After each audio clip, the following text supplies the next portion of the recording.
इन 8 सूत्रों में आपको पता लग जाएगा एक कॉमन कि मानव चित्त क्या होता है, और अभी के भी पता लग जाएगा आपको। तो मानव का चित्त शब्दों से ग्रसित, शब्दों से उत्साहित, शब्दों से गलित। शब्द चलाते हैं हमें मानव के चित्त को। बुलाना हो, भगाना हो, अपमान करना हो, सम्मान करना हो, प्रशंसा करनी हो, निंदा करनी हो, किसी के बारे में अच्छा बोलना हो, झूठा बोलना हो, सब मानव चित्त का काम, सब शब्दों से होता है। और ये शब्द बनते हैं विचार, और मानव हमेशा विचारों से ग्रसित रहता है। दूसरा, मानव का चित्त भूतकाल से प्रभावित, ये भूतकाल से बहुत ज्यादा प्रेरित रहता है। हमेशा ये प्रेरणा जब भी लेगा मानव का चित्त, एक भूतकाल से लेगा। भले छोटा भूतकाल है, बच्चों में छोटा भूतकाल होता है, वो ज्यादा बहस नहीं कर पाते, पर जैसा जैसा आदमी बड़ा होता जाता है भूतकाल बढ़ता जाता है। तो मानव का चित्त भूतकाल से प्रेरित, ध्यान से वंचित, धारणाओं में लिप्त। अब ये ध्यान से वंचित रह जाता है, जैसे जैसे बड़ा होगा इसको स्थिर रहना कठिन जाता है, और ये धारणाओं में लिप्त होगा। ऐसा ना हो जाए, वैसा ना हो जाए, ऐसा करूंगा, वैसा करूंगा। और मानव का चित्त भविष्य से आकर्षित, कामनाओं से भरपूर, स्वप्नों में लिप्त। देखिए होता है कि नहीं, एक तो हमको भूतकाल खींचता है या भूतकाल ढकेलता है, और दूसरा वर्तमान काल हमें खींचता है। इन दोनों के बीच में मानव का चित्त काम करता है। तो मानव का चित्त भविष्य से आकर्षित, कामनाओं से भरपूर, स्वप्नों में लिप्त। और फिर मानव का चित्त वर्तमान से रहित,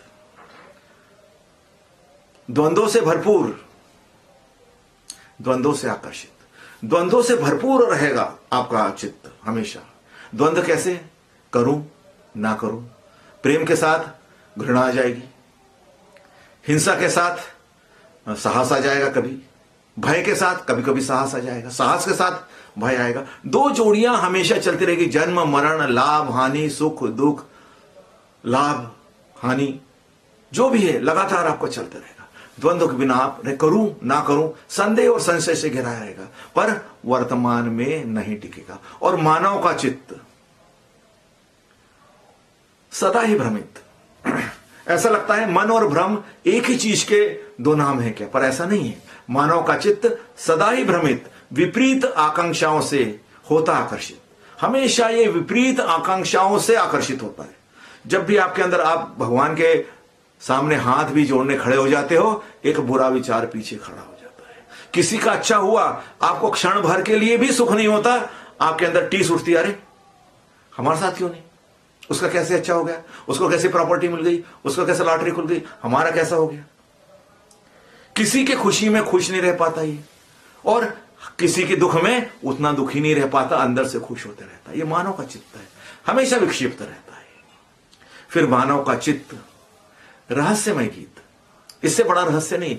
मानव का चित्त रहस्यमय गीत, रहस्य ही रहेगा, युग जाएंगे बीत। ये रहस्य ही रहेगा, क्योंकि हर मानव का चित्त बिल्कुल अलग अलग ढंग से तैयार होता है। लेकिन ये कॉमन बात थी, ये कॉमन बात जो हमने ली है वो इसीलिए। और मानव का चित्त कभी ना होता रिक्त, फैलाव ही इसके प्राणों का संगीत। कभी भी ये रिक्त नहीं होगा, भरा रहेगा। क्यों? क्योंकि हम बढ़ते जा रहे हैं, सुनते जा रहे हैं, समझते जा रहे हैं, पढ़ते जा रहे हैं, रचते जा रहे हैं। कहां से खाली होना, खाली होने का इसकी कोई गुंजाइश नहीं। तो मानव का चित्त कभी ना होता रिक्त, फैलाव ही इसके प्राणों का संगीत। और अंत में मानव का चित्त समस्त गुणों की खान, बहुत बड़ा है मानव का चित्त। मानव का चित्त समस्त गुणों की खान, तराश ले इन्हें बन जा हीरे समान। यानी आपका हीरे समान बनना किसके हाथ में है? हम लोगों के हाथ में, बशर्ते हम इसको तराशें। तो हम किन चीजों को तराश सकते हैं और किन चीजों को हम और भी अच्छा बना सकते हैं, कौन सा हमारे अंदर कच्चा मटेरियल है और कौन सा हमारे यहां पक्का मटेरियल है, इसका जानना बहुत आवश्यक है। तब एक जोहरी हीरे को तराशता है, जोहरी बनना पड़ता है। और ये जोहरी बनाने की कला केवल एक गुण में है, वो है ध्यान। इसलिए हम क्या कहते हैं? विवेक से सज्जित, बोध से भरा, ध्यान का मार्ग ही सच्चा और खरा।